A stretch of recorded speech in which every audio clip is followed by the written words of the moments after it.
Hello এবং স্বাগতম। আজ আমরা কোরিয়ান ধারণা ইন ইয়ন নিয়ে কথা বলবো, যা অপ্রত্যাশিত সাক্ষাতের তাৎপর্য বোঝায়।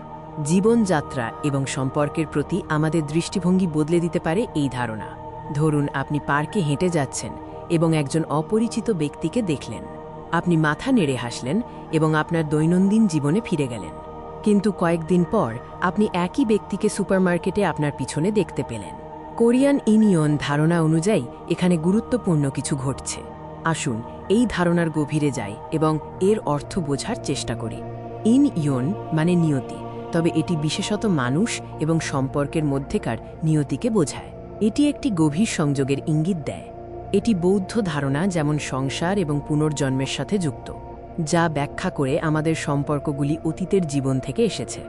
সংক্ষেপে, এই ধারণাটি আমাদের অপ্রত্যাশিত সাক্ষাৎগুলি নিয়ে নতুন করে ভাবতে শেখায়। মূলত ইন ইয়ন বলে যে আপনি যদি কোনো অপরিচিত ব্যক্তিকে একাধিকবার দেখেন, তবে এটি কেবলই কাকতালীয় নয়। এটি হলো মহাবিশ্ব আপনাকে কিছু বলার চেষ্টা করছে। এটি আপনাকে বলছে যে এই ব্যক্তিটি গুরুত্বপূর্ণ।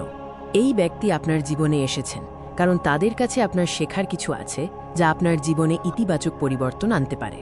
ইনিয়নের এই ধারণাটি কেবল ধর্মীয় বিশ্বাসের মধ্যে সীমাবদ্ধ নয়। ফরাসি দার্শনিক গ্যাব্রিয়েল মার্সেল একটি অবৌদ্ধ ধারণা নিয়ে এসেছিলেন, যাকে তিনি ডেসপন্ডেবিলিটি বলেছেন। ডেসপন্ডেবিলিটি মানে হল আমরা যেন বিশ্বের নিষ্পত্তিতে প্রস্তুত থাকি, অর্থাৎ আমরা যেন পৃথিবীর সাথে নিজেকে মানিয়ে নিতে পারি।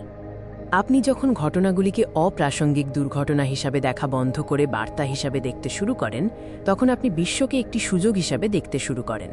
প্রতিটি অপ্রত্যাশিত ঘটনাকে একটি বার্তা বা শেখার সুযোগ হিসাবে দেখুন।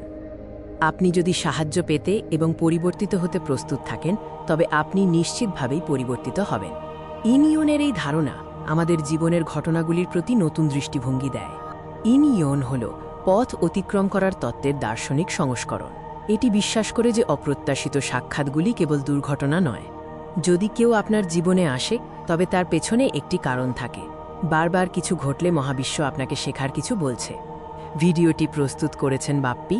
দেখার জন্য ধন্যবাদ। আশা করি এই ধারণাটি আপনার জীবনকে অনুপ্রাণিত করবে।